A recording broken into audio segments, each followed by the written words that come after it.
Les animaux les plus dangereux et les plus puissants d'Afrique ont été désignés par les chasseurs sous le nom de Big Five, les 5 grands.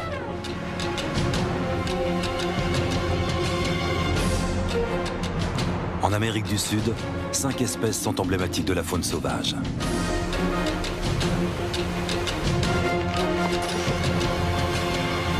Nous avons sillonné ce vaste continent à la recherche de ces animaux hors du commun.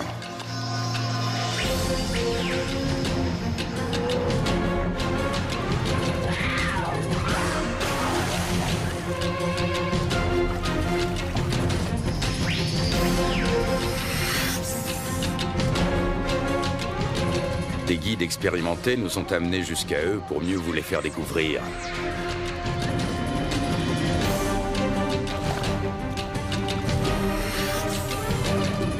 Les 5 grands animaux d'Amérique du Sud. L'anaconda, le tamanoir, la loutre géante, l'ours à lunettes et le jaguar.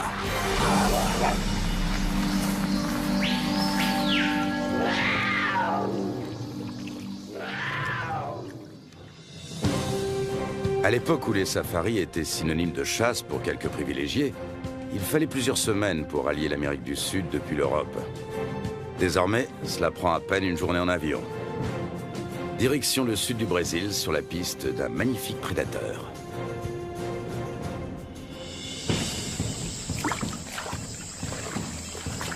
Ce félin était une divinité. Sentinelle du monde de l'au-delà, il en ouvrait la porte aux âmes des défunts.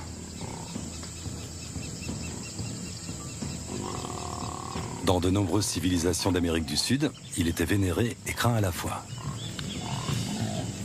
Des chamans se métamorphosaient en jaguar pour voyager dans l'autre monde.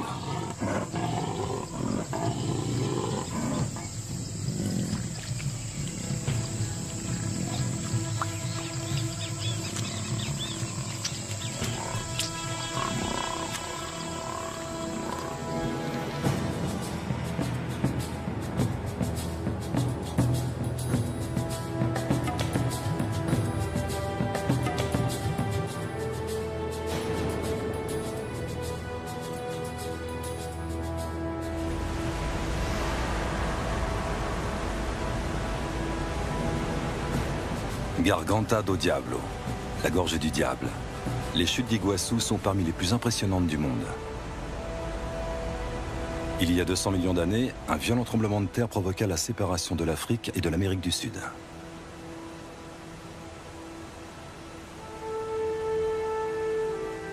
Il donna naissance à des falaises basaltiques de 70 mètres de hauteur.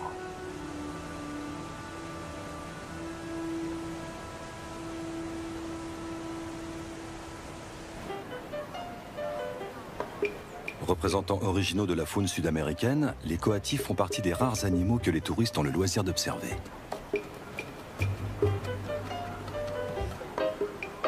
Lorsqu'ils n'ont plus de reste à grappiller, ces habiles grimpeurs retournent dans l'arbre voisin. Les coatis sont des plantigrades omnivores, très friands de vers, d'escargots et de coléoptères.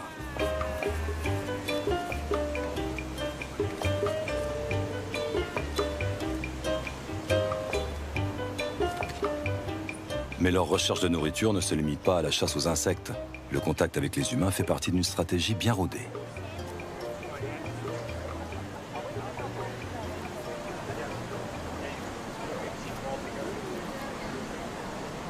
Les touristes sont loin de se douter que des animaux bien moins inoffensifs évoluent dans les parages.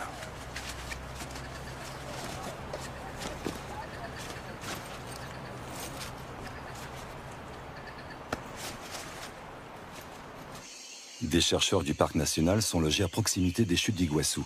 Un jour, ils ont reçu une visite inattendue.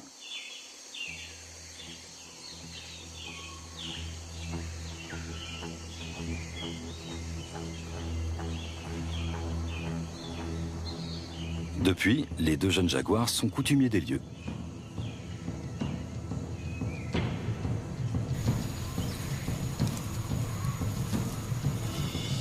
Les 2 mâles semblent être en confiance. Un piège a été aménagé par des chercheurs.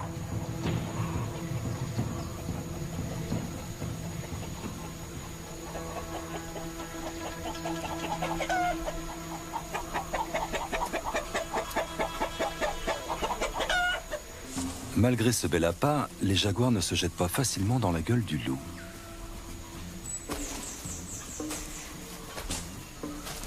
Pour les chercheurs du projet carnivore, les deux jaguars posent un défi de taille.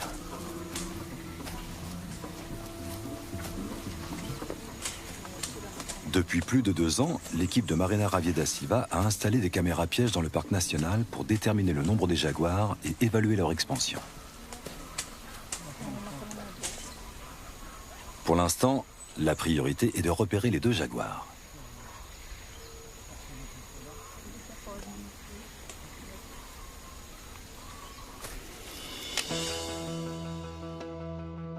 En général, les jaguars évitent la proximité des hommes. Si une confrontation devait avoir lieu, elle pourrait être fatale.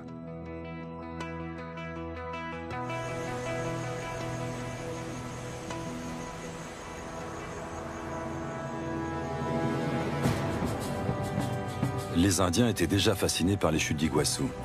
La tribu des Guarani attribuait leur origine à un accès de colère du dieu serpent M'Boy. C'est en faisant violemment trembler les rochers qu'il donna naissance à Iguassou, les grandes eaux.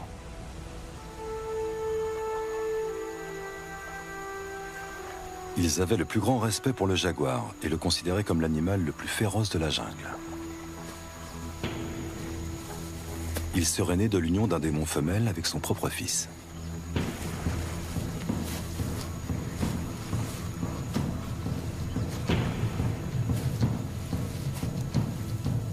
Les Guarani refusaient de le chasser, de crainte que son esprit ne s'empare d'eux.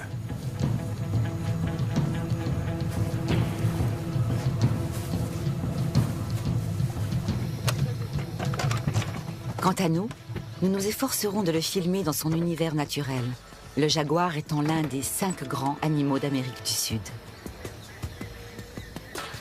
Nous nous sommes inspirés de la mythologie des Guarani pour pister le 3e plus gros félin du monde. Notre secteur de recherche, situé au cœur de la plus grande plaine alluviale du monde, le Pantanal, n'est accessible qu'en avion. La saison sèche aurait dû commencer il y a longtemps, mais le ciel est toujours chargé d'épais nuages de pluie.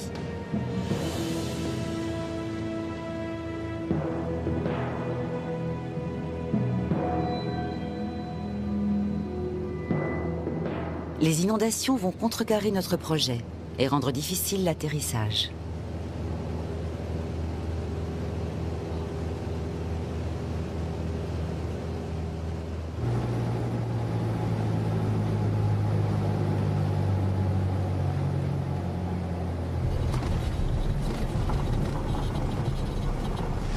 Mais le pilote fait des miracles.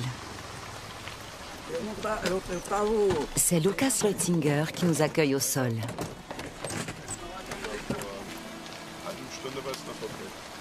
D'origine suisse, il dirige depuis quelques années la ferme qui va nous servir de quartier général pour les semaines à venir.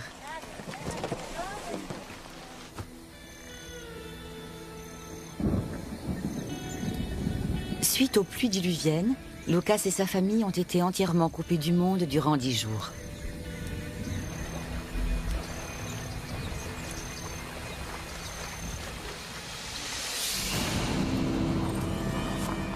Lucas est biologiste. Soucieux du bien-être de la faune sauvage, il laisse à l'état naturel près de la moitié de sa propriété de 11 000 hectares.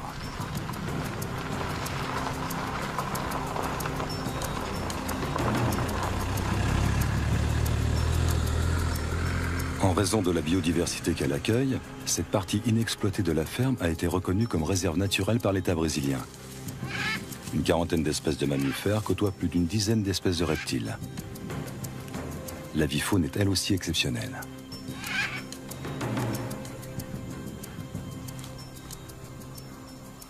Les capybaras sont les plus gros rongeurs du monde. Leur ennemi juré est le caïman.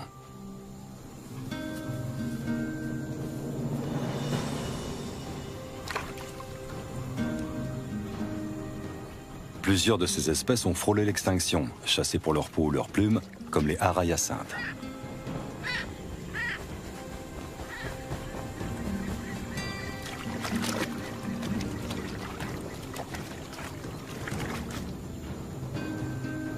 Depuis une dizaine d'années, le Brésil reconnaît officiellement ses réserves privées, véritables zones de protection contre les braconniers.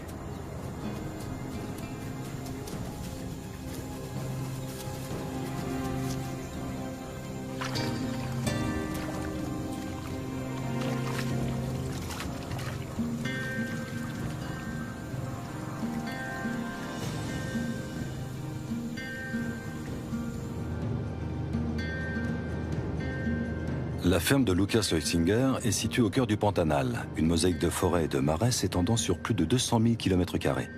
L'avion est souvent le seul moyen d'inspecter ces troupeaux.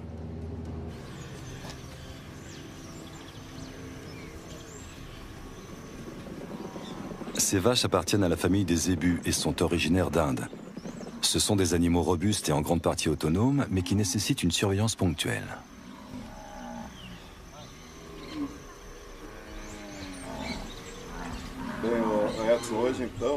Edson, aujourd'hui on va déplacer le troupeau du terrain numéro 4 vers le terrain numéro 3. Tu le conduiras ensuite dans le numéro 2 en passant par l'arche.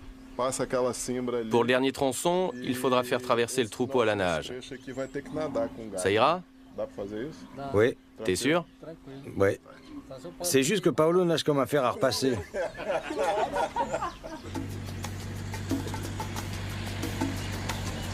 Lucas fait régulièrement le tour de ces terres à la recherche de cadavres d'animaux.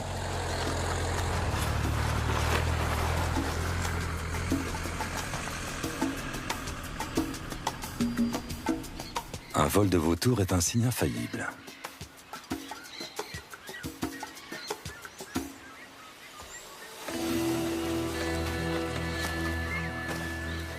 Il ne reste plus grand-chose du capybara.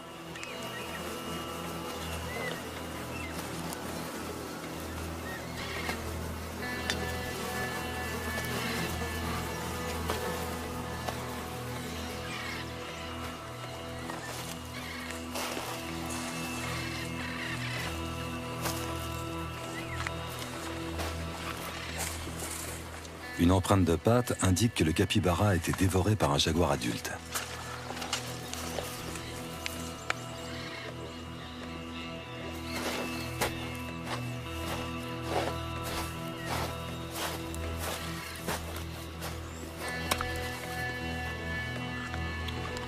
Ces traces appartiennent probablement à une femelle puma et à son petit. Même si ses prédateurs s'en prennent régulièrement à son bétail, Lucas Leutzinger a un faible pour les grands félins.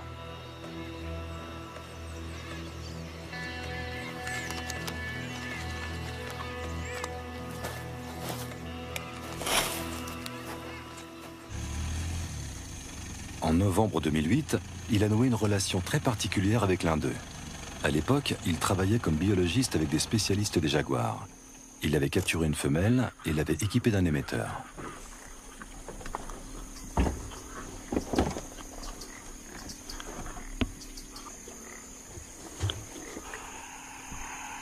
Dans les semaines qui suivirent, il a pu localiser à tout moment Barbie, le nom donné à la femelle.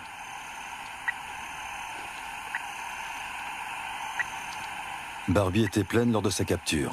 Sur ces images, le petit à ses côtés est âgé d'un peu plus d'1 an. Barbie et sa fille Barbina avaient l'habitude de fréquenter les berges d'un marais presque asséché.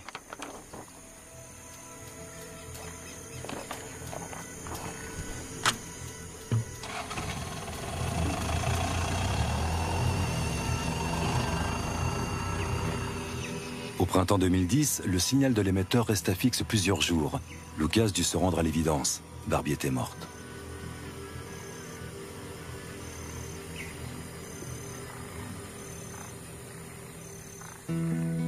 La cause de sa mort n'a jamais été élucidée. Les urubus noirs et leurs comparses ailés n'ont rien laissé du jaguar, hormis le collier émetteur et des os rongés.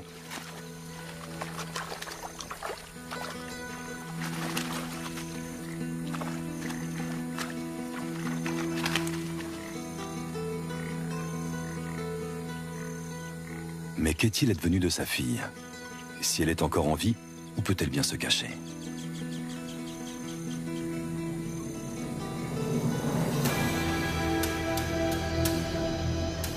La nuit, la lumière du projecteur détecte la présence d'un animal dans les fourrés.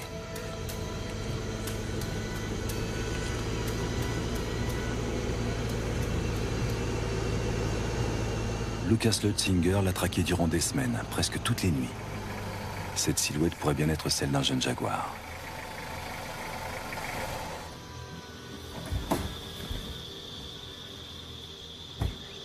Aveuglés par la lumière, les animaux sont comme paralysés. Il s'agit effectivement d'un jeune jaguar.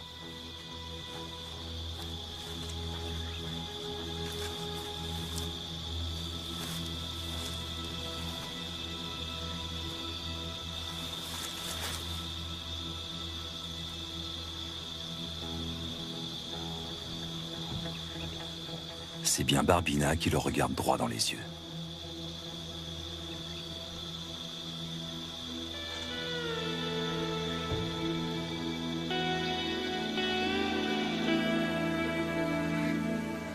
C'est justement pour cette femelle que nous avons fait le voyage jusqu'ici.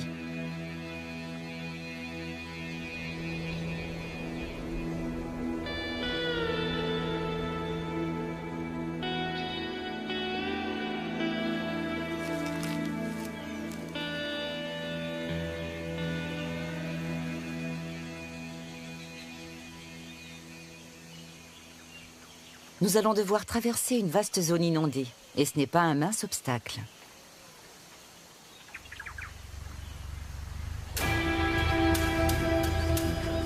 De nombreux caïmans sont couchés en travers des chemins praticables. Mais notre voiture les fait détaler comme les capybaras.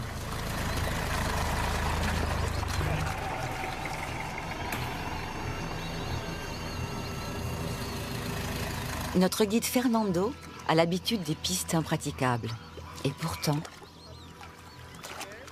On ne peut pas aller plus loin, c'est trop boueux.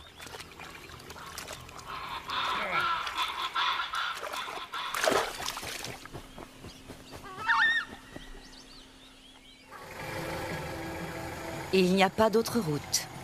La clôture qui sépare la ferme de Lucas de la propriété voisine ne nous laisse pas le choix. Fernando nous montre qu'un pantanero moderne n'est pas seulement expert dans le maniement d'un cheval.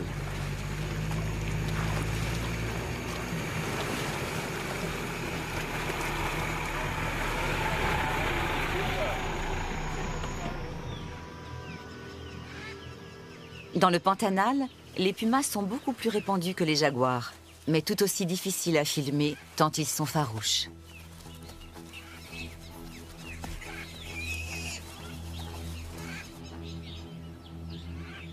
Le puma semble tiraillé entre sa peur de l'homme et son instinct de prédateur.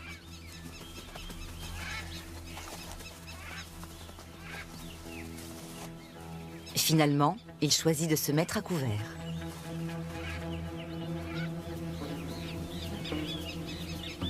Les araignées à baldaquin se déplacent le dos en bas et attendent que des insectes viennent s'emprisonner dans leur toile.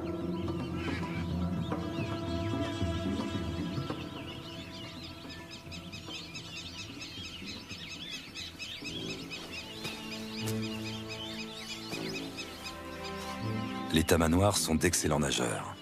Mais ici, ils prennent un risque. Les femelles caïmans avec des petits sont très agressives.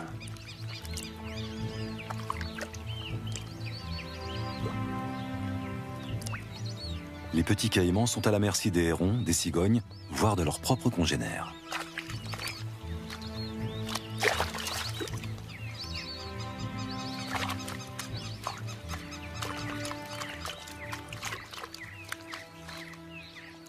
Dans le Pantanal, le cheval est resté le principal mode de transport. Chaque fermier élève sa propre race hybride. Barak est l'étalon de Lucas. Les juments et les poulains le suivent en toute confiance dans l'eau profonde, malgré la présence de serpents venimeux.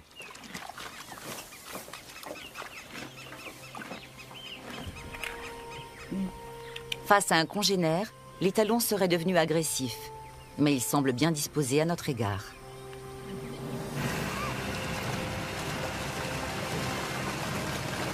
La route est encore longue. Nous voulons rendre visite à un pantanero 2 fermes plus loin. Les pantaneros sont les descendants des Portugais et des Espagnols qui se sont installés dans le Pantanal il y a plus de 200 ans et se sont métissés avec les Indiens.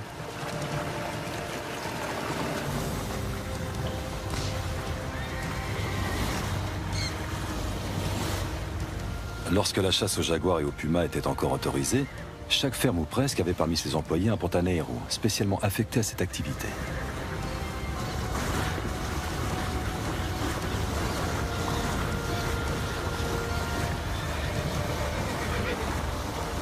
Pour Pourtant, le plus légendaire des chasseurs de jaguars du siècle dernier n'était pas un Pantanero, mais un Lituanien.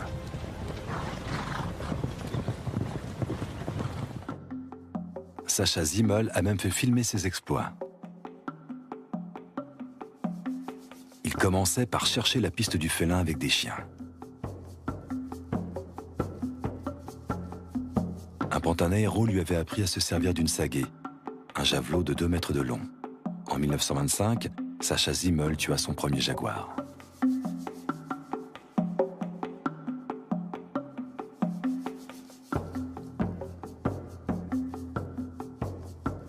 Avant d'utiliser la sagaie, on tirait une flèche sur le jaguar pour le forcer à attaquer.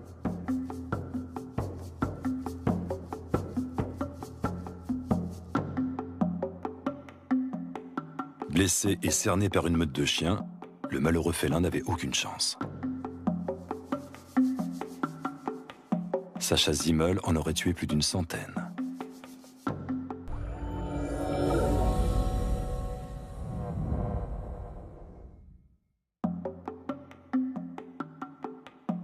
Mais la plupart des Pantaneros chassaient au fusil. Alvin Calvis Bica a connu cette époque.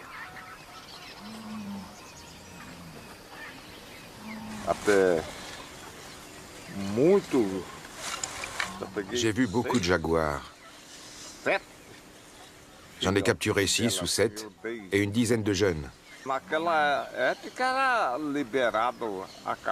Chaque fois qu'un jaguar tuait une vache ou un taureau, un cow-boy partait à sa poursuite avec un chien et son courage pour l'abattre. S'il réussissait, il recevait un cheval ou une vache en échange de la fourrure.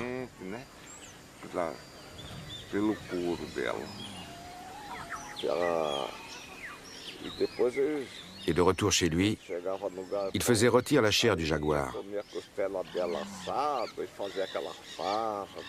Ça se mangeait? Oui, ça avait un goût de porc. C'était délicieux. Depuis 1976, il est strictement interdit de les chasser.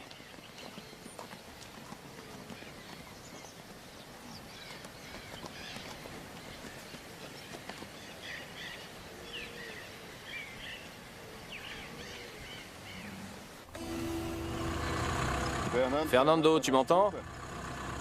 Affirmatif. Vous êtes où? On est sur la route de Caranda, on va à la baie aux Caïmans. T'as vu des traces? Des traces de jaguar? Oui. Non, j'ai rien vu. Celui qui a vu quelque chose, c'est Paolo hier, du côté de Tapera. Avec Lucas, nous cherchons le meilleur endroit pour installer une caméra à vision nocturne. C'est incroyable. Ce sont des empreintes de jaguar. Il est passé par là il y a au moins 2 heures. Peu avant la tombée de la nuit, nous pouvons enfin installer la caméra près de l'endroit où Lucas a relevé des traces.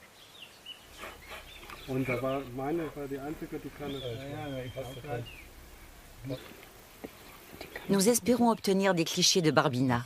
La petite femelle est désormais adulte et Lucas pense qu'elle a repris le territoire de sa mère.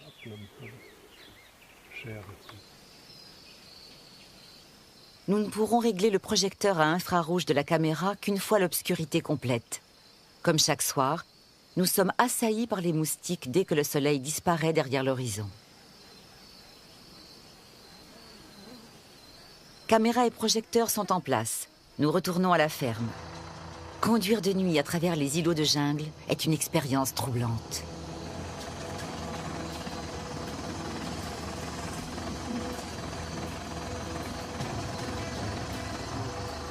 La lumière des phares réfléchit les yeux des nombreux caïmans à l'affût dans l'eau. Un renard crabier est lui aussi en quête de nourriture.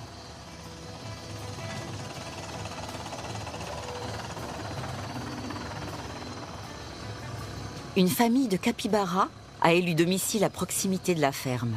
Ce n'est pas un hasard si nous les croisons près du portail. Le potager est juste à côté, rempli de végétaux tendres dont ils raffolent.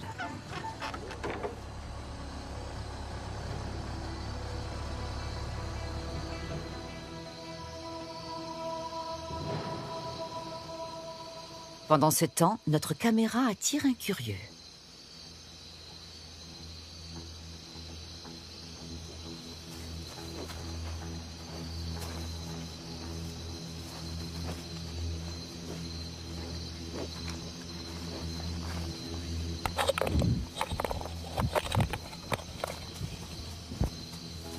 On peut dire adieu aux clichés nocturnes.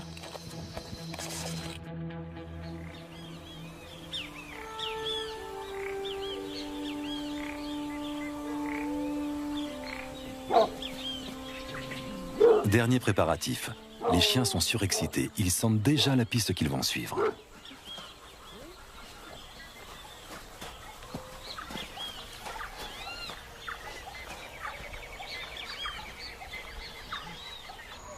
Avant l'aube, des pisteurs à cheval sont partis repérer des traces fraîches.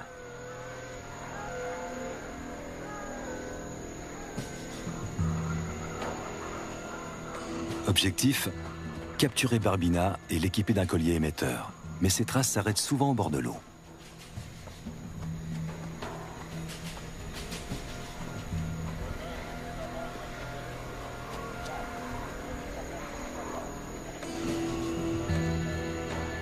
Fernando et moi sommes en position, attendant que les autres rabattent un jaguar dans notre direction.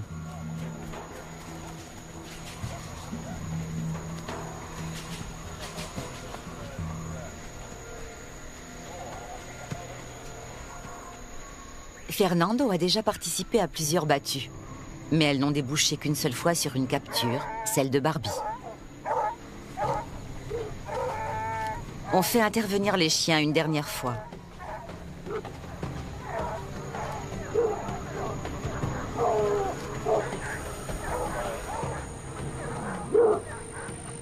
Les chiens débusquent d'autres animaux forestiers, comme ce tapir. Les jaguars étant d'excellents nageurs, Barbina s'est sans doute enfuie depuis longtemps par les étangs. Mais nous sommes décidés à ne pas abandonner nos recherches.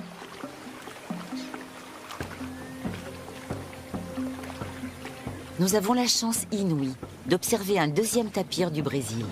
Cet animal cousin du cheval et du rhinocéros passe la moitié de sa vie dans l'eau.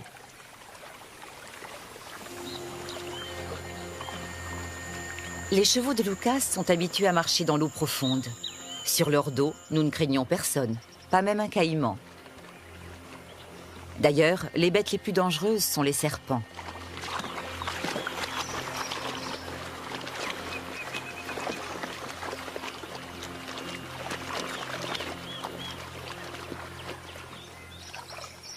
Un jabiru se débat avec une proie pugnace.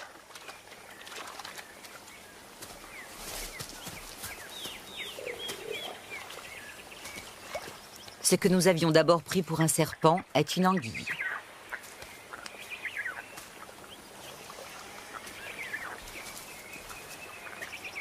La cigogne a finalement le dessus. Le jabiru est la plus grosse espèce d'oiseau d'Amérique du Sud. Son bec mesure 30 cm de long. Pratique pour engloutir une anguille tout entière.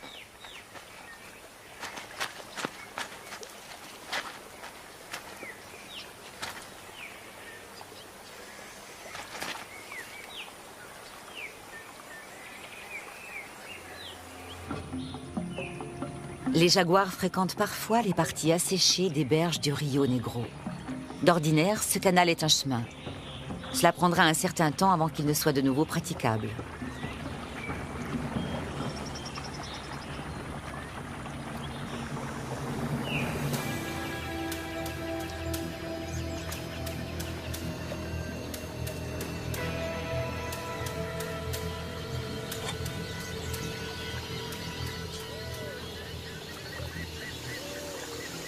Lucas Lutzinger a recours à un vieux truc de chasseur.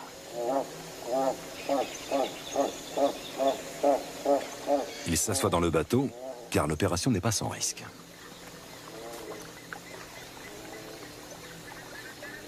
Si un jaguar est dans les parages, il réagira aussitôt à ce faux cri d'un supposé rival.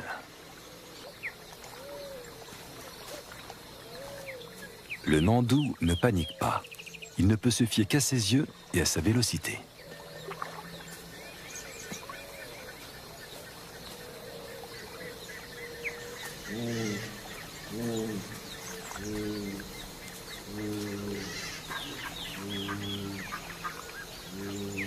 Lucas sait que les jaguars sont d'excellents nageurs.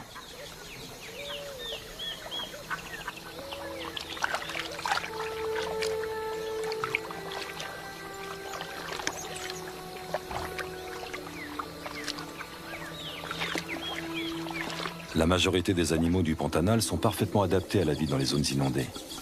Les singes hurleurs, qui n'aiment pas l'eau, ont choisi de vivre dans la cime des arbres.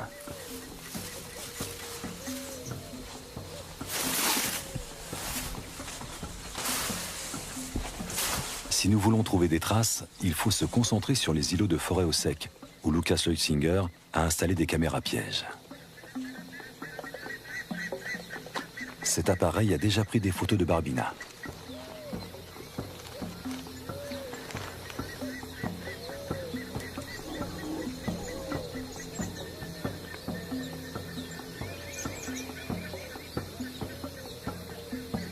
Sauf erreur, il devrait s'agir de Barbina. L'appareil s'est déclenché toutes les secondes. La femelle était pressée.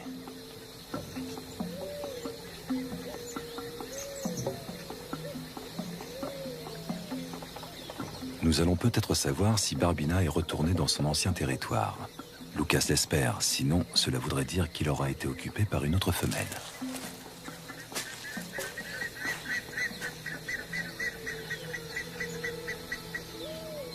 Les jaguars, aussi bien les mâles que femelles, se battent pour leur territoire. La mère de Barbina a très bien pu mourir au cours d'un combat avec une rivale.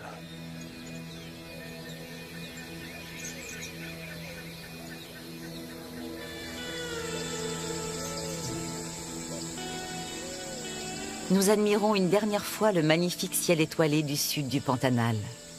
Nous sommes attendus par un autre spécialiste du jaguar à l'extrême nord de la zone humide.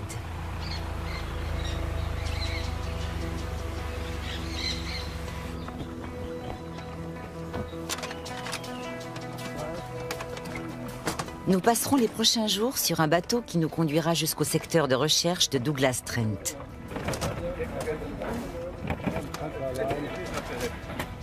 Douglas pense que les jaguars sont condamnés à disparaître dans la majeure partie de l'Amérique du Sud. Selon lui, seul le Pantanal offre un territoire assez vaste pour accueillir les grands félins.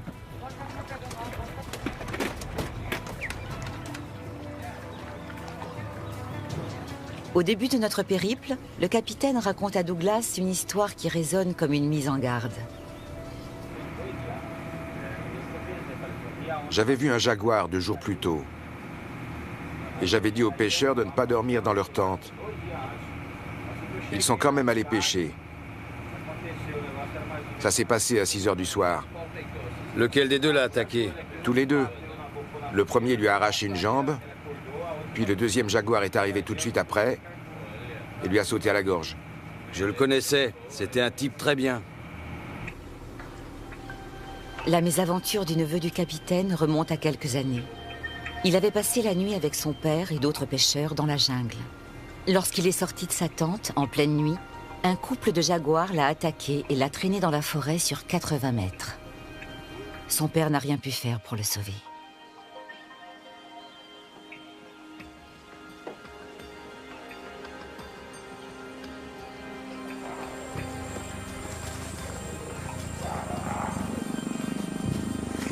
Les jaguars sont des solitaires. Mâles et femelles ne se côtoient que pendant la saison des amours. Ils sont alors très excités et parfois agressifs. L'accident aura résulté d'un malheureux concours de circonstances. Bien que les jaguars ne soient plus chassés et qu'ils craignent moins les hommes, la mort tragique du jeune pêcheur est restée un cas isolé.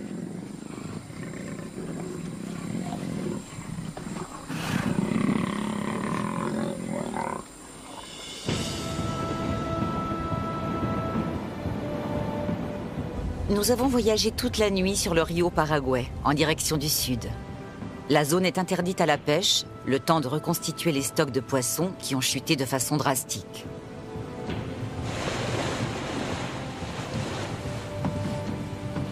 Nous poursuivons notre chemin jusqu'à la réserve de Tayama, à bord du canot rapide de Douglas.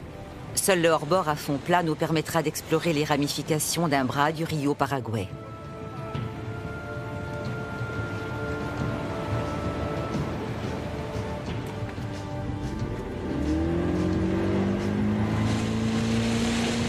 Nous sommes optimistes.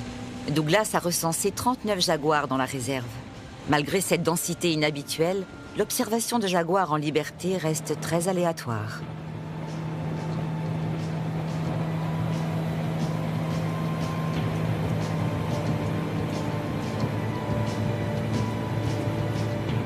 La réserve de Tayama, d'une superficie de plus de 11 000 hectares, est une des plus anciennes zones protégées du Pantanal.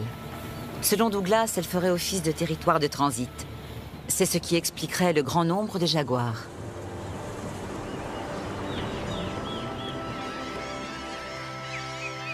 Les premiers bancs de sable émergés ont été pris d'assaut par les sternes à gros becs et les becs en ciseaux noirs.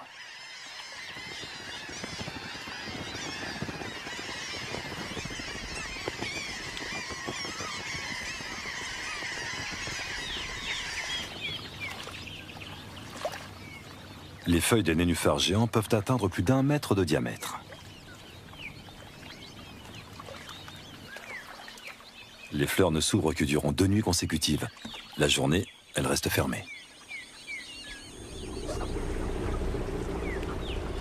Un jaguar, un jaguar. C'est un couple de jaguars. Dans la réserve de Tayama, ils se déplacent d'île en île en nageant, des conditions qui les avantagent pour chasser.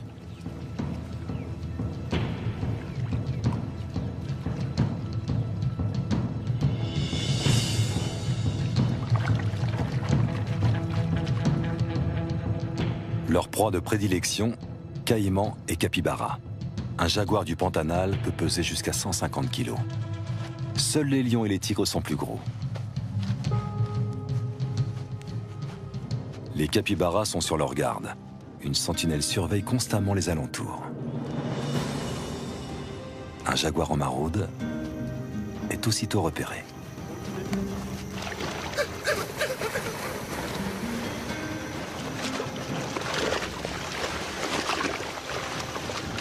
Sauf qui peut général. Heureusement, les capybaras peuvent parcourir de longues distances en plongée.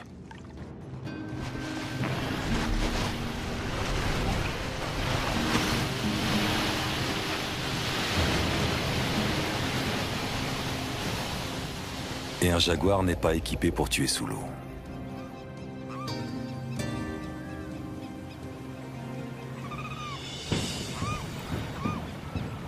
Les jaguars adorent prendre un bain de soleil sur les berges du fleuve.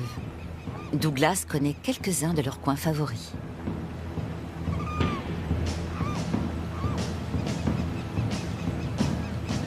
Grâce aux photos, Douglas pourra l'identifier plus tard. Il sait déjà que c'est une femelle.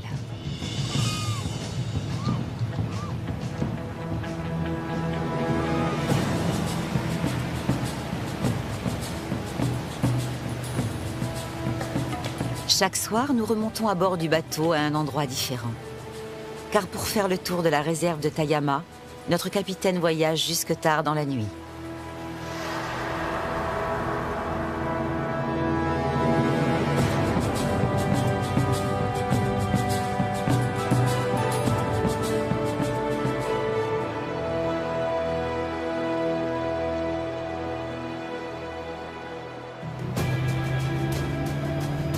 Le lendemain, nous repartons en chasse dans l'espoir d'observer un nouvel individu. Si possible, un de ceux que Douglas n'a pas encore photographiés.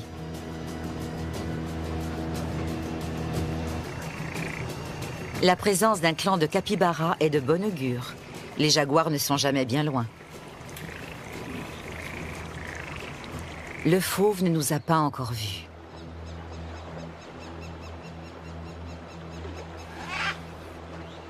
Douglas croit le reconnaître. Chaque individu possède des marques distinctives sur sa fourrure.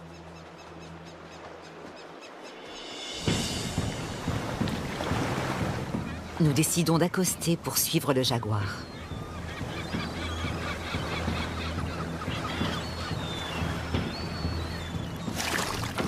Même Douglas ignore comment l'animal réagira s'il se sent menacé. Pour rappel, un jaguar est capable de transpercer le crâne d'un bœuf d'un seul coup de dent. Douglas nous conseille de rester groupés.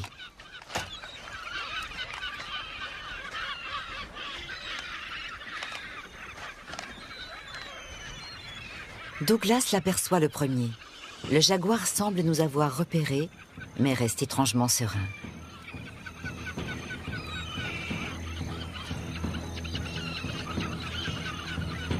Le félin nous scrute de son regard intense pour évaluer la menace potentielle que nous représentons.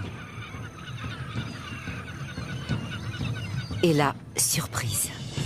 C'est une femelle avec 2 petits. Combien de temps tolérera-t-elle notre présence? Il lui faudrait moins de 5 secondes pour nous atteindre.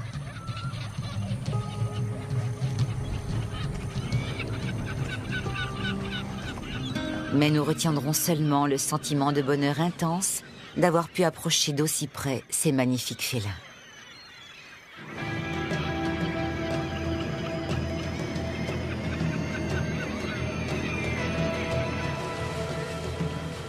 Le jaguar n'a rien à envier au lion ou au léopard en termes de gabarit, de férocité ou de majesté. Et il a amplement mérité sa place parmi les 5 grands d'Amérique du Sud.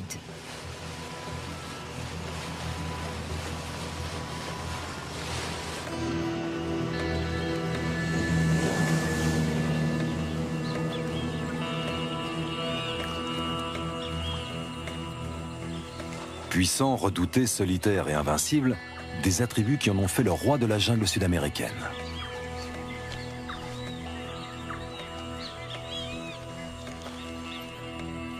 De nombreux peuples indiens vénéraient le jaguar comme un dieu. Aujourd'hui, il a besoin d'être protégé. Même si sa cause est défendue par de nombreux scientifiques, il faudra encore du temps pour assurer au plus grand félin du continent sud-américain un avenir sûr et prospère. Demain, après une longue et périlleuse expédition dans les montagnes de l'Équateur, nous aurons la chance d'observer l'ours à lunettes, très redouté des paysans. Mais pour l'heure, allons voir ce qui se passe dans le monde avec Arte Journal.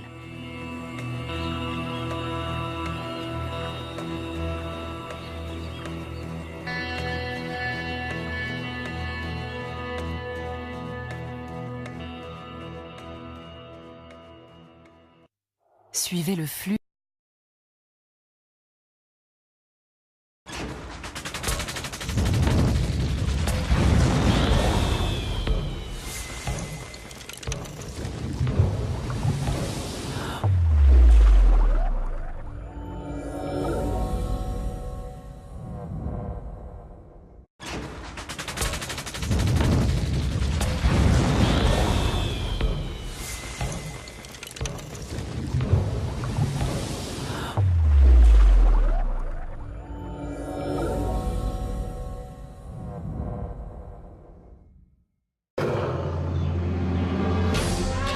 Les animaux les plus dangereux et les plus puissants d'Afrique ont été désignés par les chasseurs sous le nom de Big Five, les 5 grands.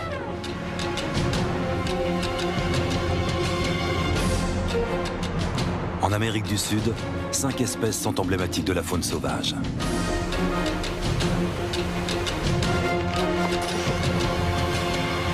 Nous avons sillonné ce vaste continent à la recherche de ces animaux hors du commun.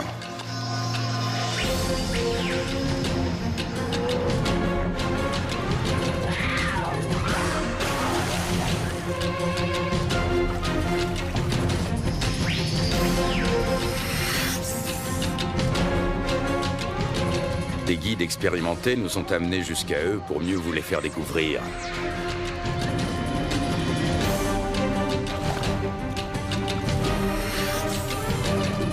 Les 5 grands animaux d'Amérique du Sud. L'anaconda, le tamanoir, la loutre géante, l'ours à lunettes et le jaguar.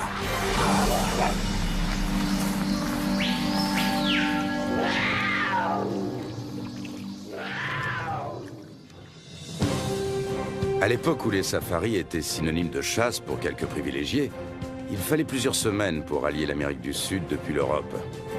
Désormais, cela prend à peine une journée en avion.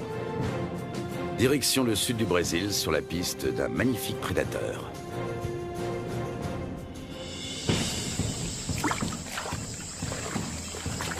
Ce félin était une divinité. Sentinelle du monde de l'au-delà, il en ouvrait la porte aux âmes des défunts.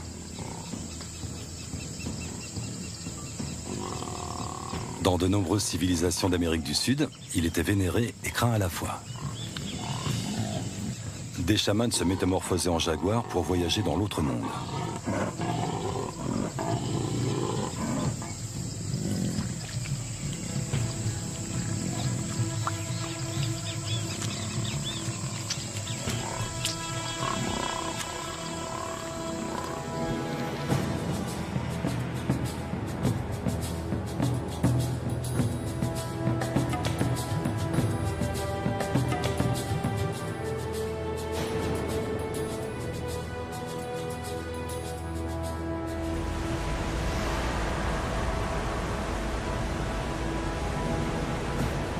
Pour mieux vous les faire découvrir.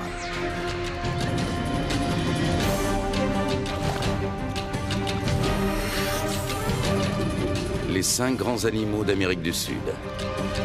L'anaconda, le tamanoir, la loutre géante, l'ours à lunettes et le jaguar.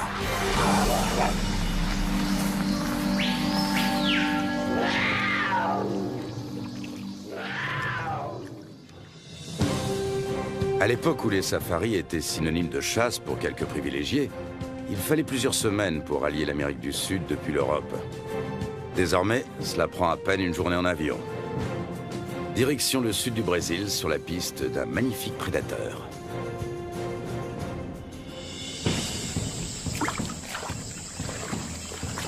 Ce félin était une divinité. Sentinelle du monde de l'au-delà, il en ouvrait la porte aux âmes des défunts.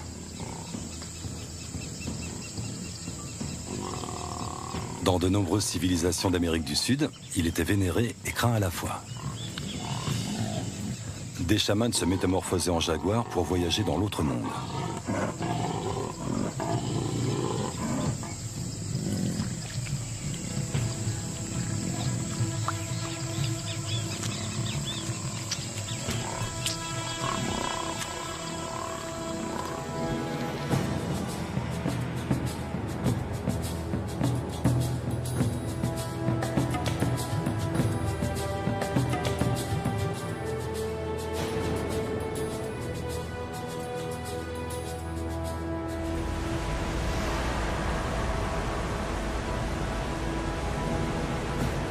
Garganta do Diablo, la gorge du diable. Les chutes d'Iguassou sont parmi les plus impressionnantes du monde. Il y a 200 millions d'années, un violent tremblement de terre provoqua la séparation de l'Afrique et de l'Amérique du Sud.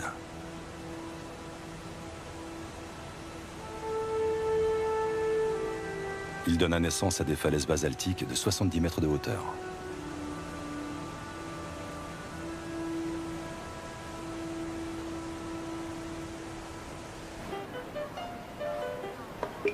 Représentants originaux de la faune sud-américaine, les coatis font partie des rares animaux que les touristes ont le loisir d'observer.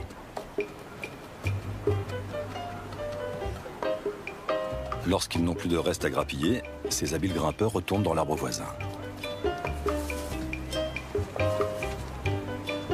Les coatis sont des plantigrades omnivores, très friands de vers, d'escargots et de coléoptères.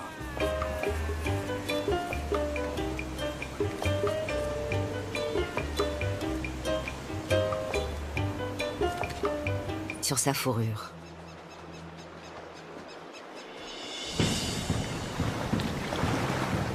Nous décidons d'accoster pour suivre le jaguar.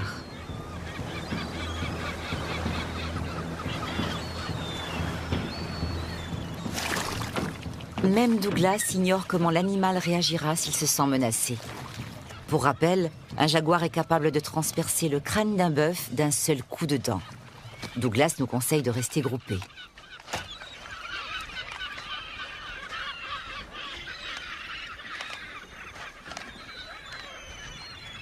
Douglas l'aperçoit le premier. Le jaguar semble nous avoir repérés, mais reste étrangement serein.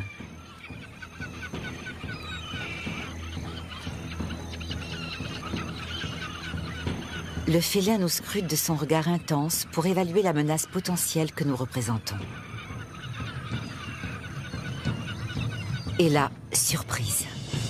C'est une femelle avec 2 petits. Combien de temps tolérera-t-elle notre présence? il lui faudrait moins de 5 secondes pour nous atteindre.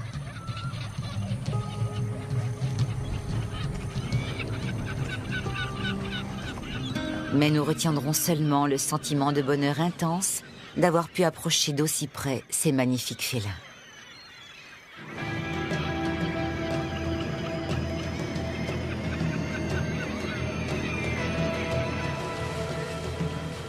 Le jaguar n'a rien à envier au lion ou au léopard en termes de gabarit, de férocité ou de majesté. Et il a amplement mérité sa place parmi les 5 grands d'Amérique du Sud.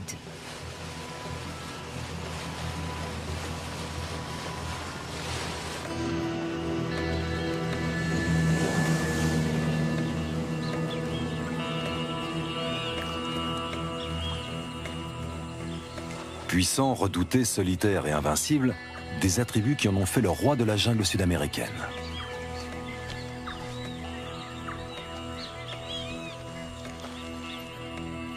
De nombreux peuples indiens vénéraient le jaguar comme un dieu. Aujourd'hui, il a besoin d'être protégé. Même si sa cause est défendue par de nombreux scientifiques, il faudra encore du temps pour assurer au plus grand félin du continent sud-américain un avenir sûr et prospère. Demain, après une longue et périlleuse expédition dans les montagnes de l'Équateur, nous aurons la chance d'observer l'ours à lunettes, très redouté des paysans. Mais pour l'heure, allons voir ce qui se passe dans le monde avec Arte Journal.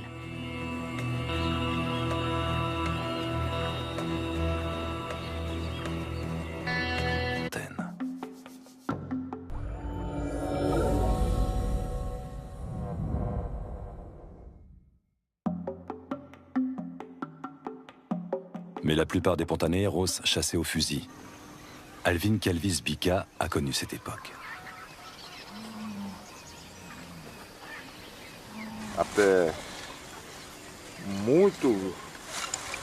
J'ai vu beaucoup de jaguars. J'en ai capturé 6 ou 7 et une dizaine de jeunes. Chaque fois qu'un jaguar tuait une vache ou un taureau, un cow-boy partait à sa poursuite avec un chien et son courage pour l'abattre. S'il réussissait, il recevait un cheval ou une vache en échange de la fourrure.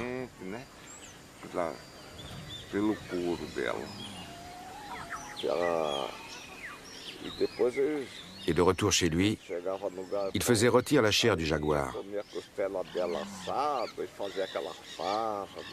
Ça se mangeait? Oui, ça avait un goût de porc. C'était délicieux. Depuis 1976, il est strictement interdit de les chasser.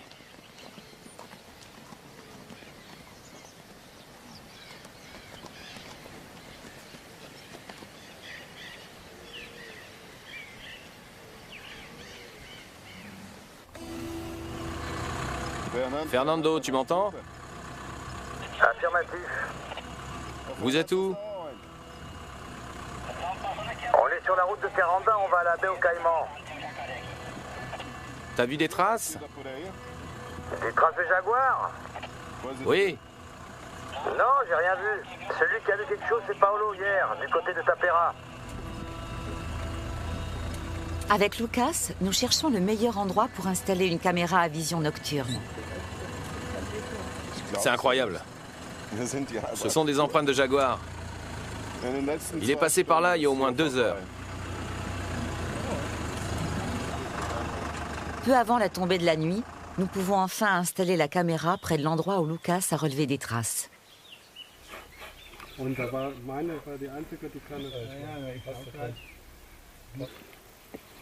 Nous espérons obtenir des clichés de Barbina. La petite femelle est désormais adulte et Lucas pense qu'elle a repris le territoire de sa mère.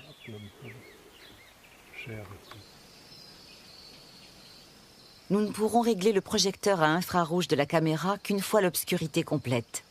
Comme chaque soir, nous sommes assaillis par les moustiques dès que le soleil disparaît derrière l'horizon. Une dernière fois, le magnifique ciel étoilé du sud du Pantanal. Nous sommes attendus par un autre spécialiste du jaguar à l'extrême nord de la zone humide.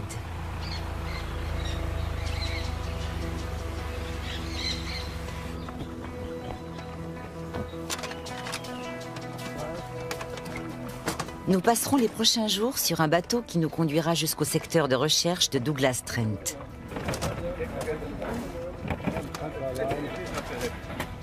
Douglas pense que les jaguars sont condamnés à disparaître dans la majeure partie de l'Amérique du Sud. Selon lui, seul le Pantanal offre un territoire assez vaste pour accueillir les grands félins.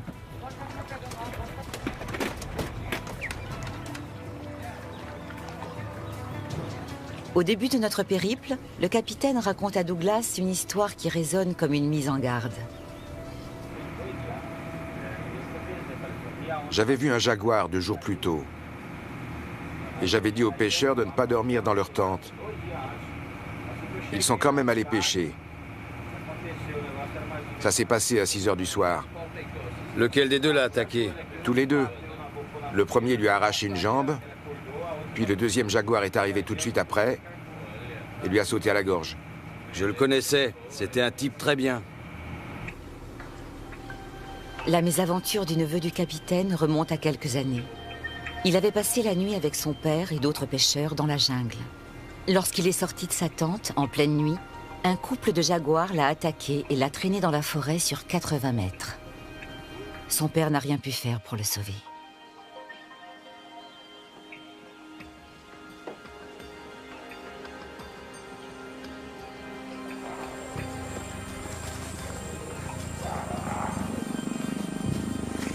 Les jaguars sont des solitaires.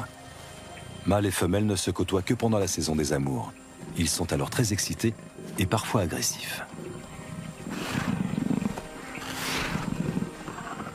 L'accident aura résulté d'un malheureux concours de circonstances. Bien que les jaguars ne soient plus chassés et qu'ils craignent moins les hommes, la mort tragique du jeune pêcheur est restée un cas isolé.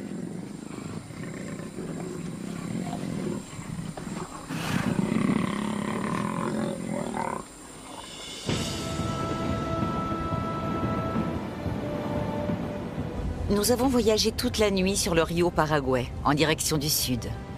La zone est interdite à la pêche, le temps de reconstituer les stocks de poissons qui ont chuté de façon drastique.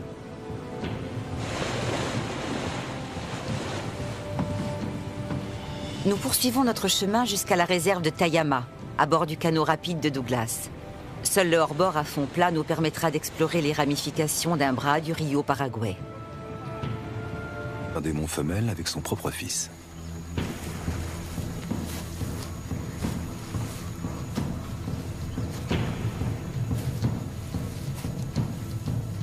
Les Guarani refusaient de le chasser, de crainte que son esprit ne s'empare d'eux.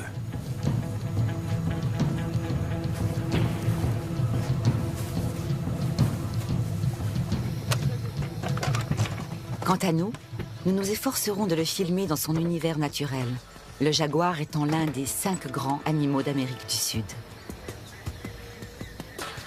Nous nous sommes inspirés de la mythologie des Guarani pour pister le 3e plus gros félin du monde. Notre secteur de recherche, situé au cœur de la plus grande plaine alluviale du monde, le Pantanal, n'est accessible qu'en avion. La saison sèche aurait dû commencer il y a longtemps, mais le ciel est toujours chargé d'épais nuages de pluie.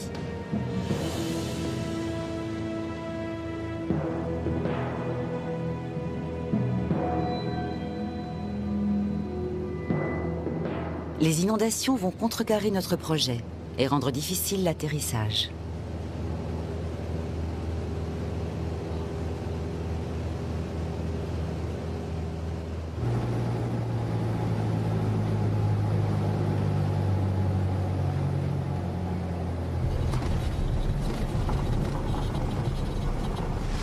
Mais le pilote fait des miracles.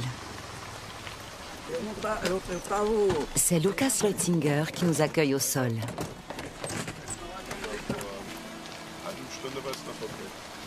D'origine suisse, il dirige depuis quelques années la ferme qui va nous servir de quartier général pour les semaines à venir.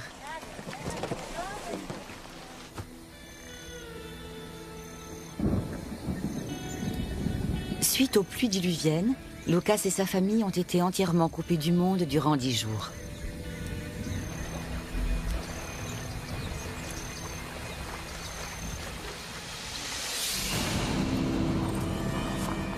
Lucas est biologiste. Soucieux du bien-être de la faune sauvage, il laisse à l'état naturel près de la moitié de sa propriété de 11 000 hectares.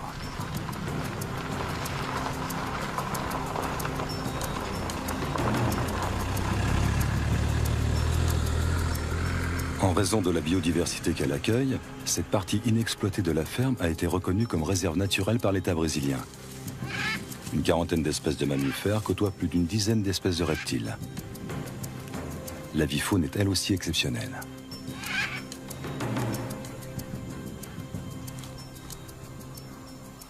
Les capybaras sont les plus gros rongeurs du monde. Leur ennemi juré est le caïman.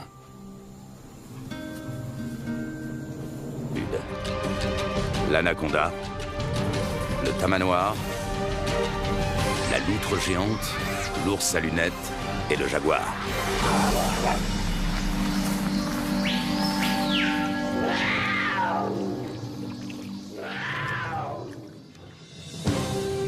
À l'époque où les safaris étaient synonymes de chasse pour quelques privilégiés, il fallait plusieurs semaines pour allier l'Amérique du Sud depuis l'Europe.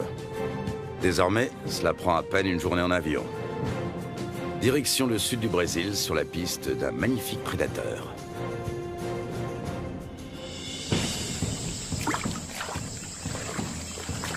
Ce félin était une divinité. Sentinelle du monde de l'au-delà, il en ouvrait la porte aux âmes des défunts.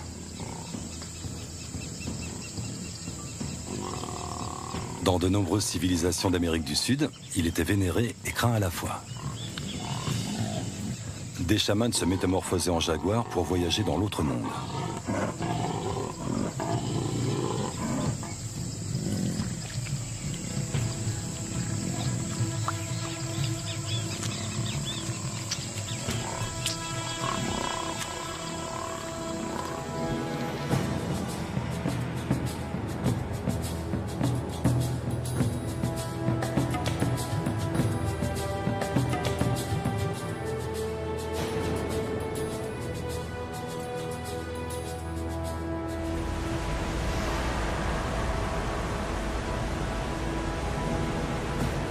Garganta do Diablo, la gorge du diable. Les chutes d'Iguassou sont parmi les plus impressionnantes du monde. Il y a 200 millions d'années, un violent tremblement de terre provoqua la séparation de l'Afrique et de l'Amérique du Sud.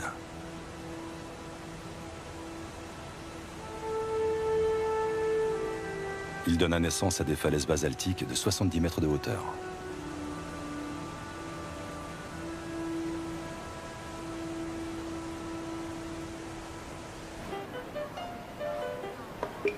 Représentants originaux de la faune sud-américaine, les coatis font partie des rares animaux que les touristes ont le loisir d'observer.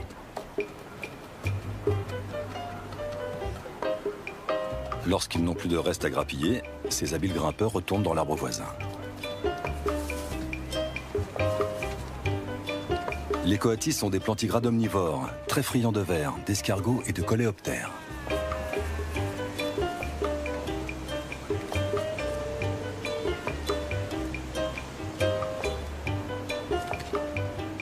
Mais leur recherche de nourriture ne se limite pas à la chasse aux insectes.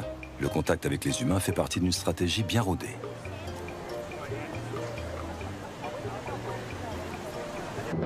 Les inondations vont contrecarrer notre projet et rendre difficile l'atterrissage.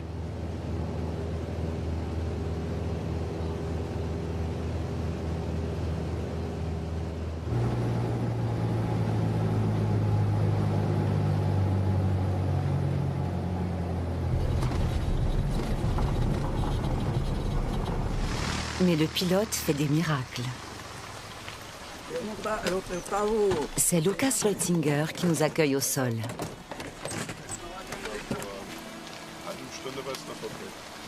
D'origine suisse, il dirige depuis quelques années la ferme qui va nous servir de quartier général pour les semaines à venir.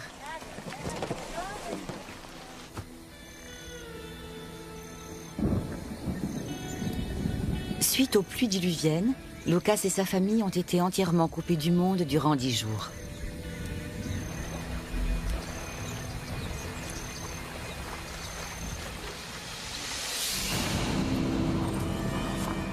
Lucas est biologiste. Soucieux du bien-être de la faune sauvage, il laisse à l'état naturel près de la moitié de sa propriété de 11 000 hectares.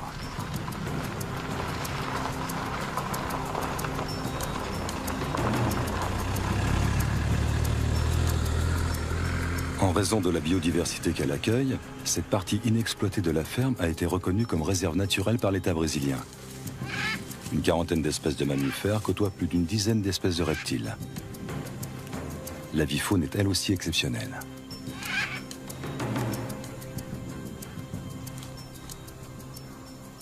Les capybaras sont les plus gros rongeurs du monde. Leur ennemi juré est le caïman.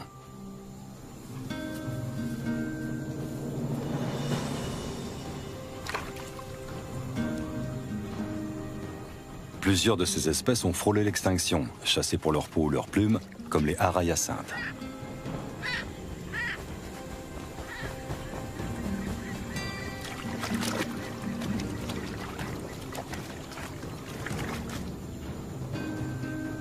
Depuis une dizaine d'années, le Brésil reconnaît officiellement ses réserves privées, véritables zones de protection contre les braconniers.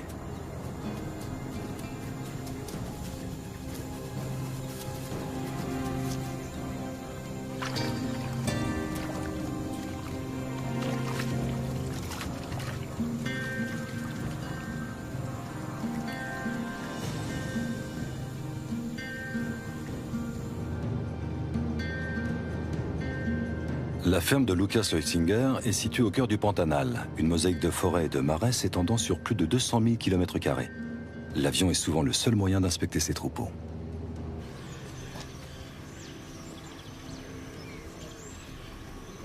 À ne pas abandonner nos recherches.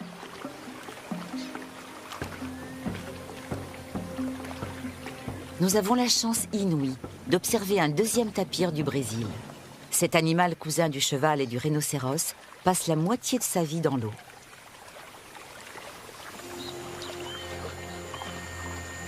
Les chevaux de Lucas sont habitués à marcher dans l'eau profonde. Sur leur dos, nous ne craignons personne, pas même un caïman. D'ailleurs, les bêtes les plus dangereuses sont les serpents.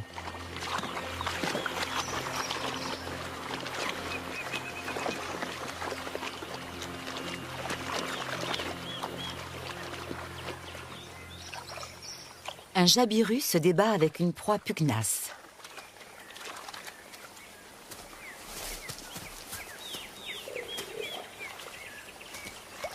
Ce que nous avions d'abord pris pour un serpent est une anguille.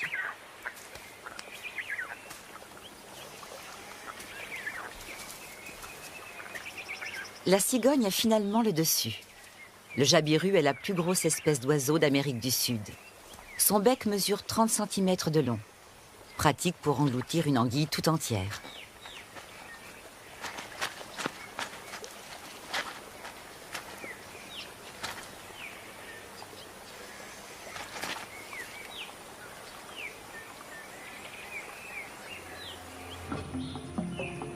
Les jaguars fréquentent parfois les parties asséchées des berges du Rio Negro. D'ordinaire, ce canal est un chemin. Cela prendra un certain temps avant qu'il ne soit de nouveau praticable.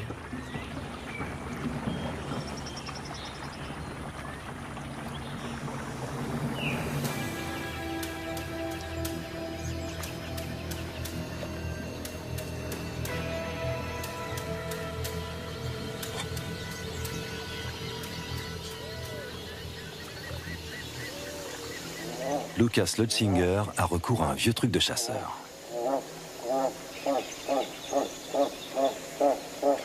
Il s'assoit dans le bateau, car l'opération n'est pas sans risque.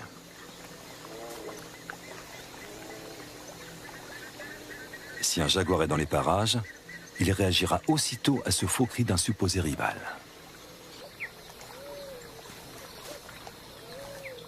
Le nandou ne panique pas. Il ne peut se fier qu'à ses yeux et à sa vélocité.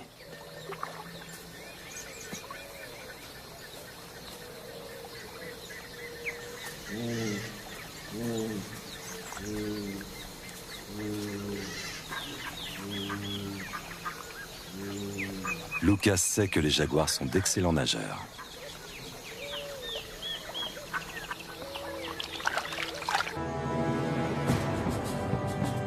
Les Indiens étaient déjà fascinés par les chutes d'Iguassou. La tribu des Guarani attribuait leur origine à un accès de colère du dieu serpent M'Boy. C'est en faisant violemment trembler les rochers qu'il donna naissance à Iguassou, les grandes eaux.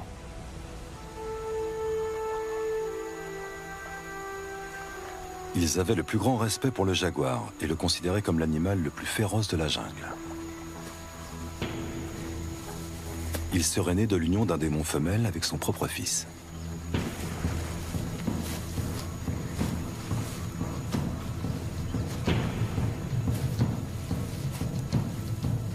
Les Guaranis refusaient de le chasser, de crainte que son esprit ne s'empare d'eux.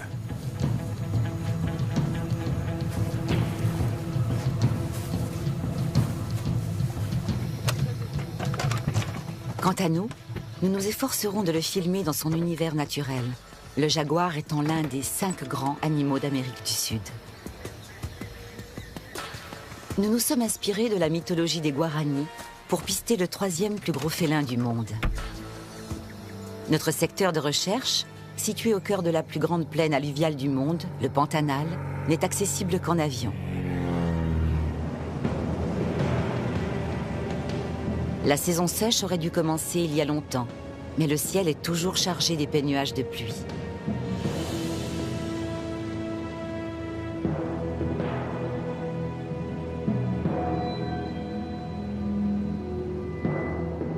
Les inondations vont contrecarrer notre projet et rendre difficile l'atterrissage.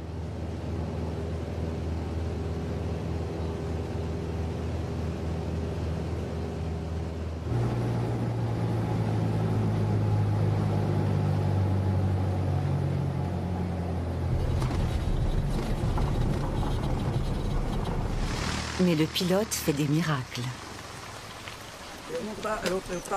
C'est Lucas Reutzinger qui nous accueille au sol.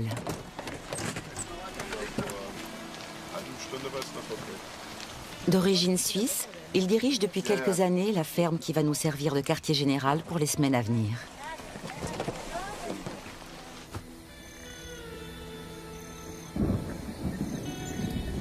Suite aux pluies diluviennes, Lucas et sa famille ont été entièrement coupés du monde durant 10 jours.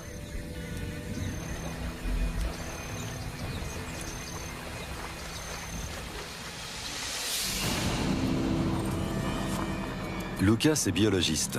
Soucieux du bien-être de la faune sauvage, il laisse à l'état naturel près de la moitié de sa propriété de 11 000 hectares.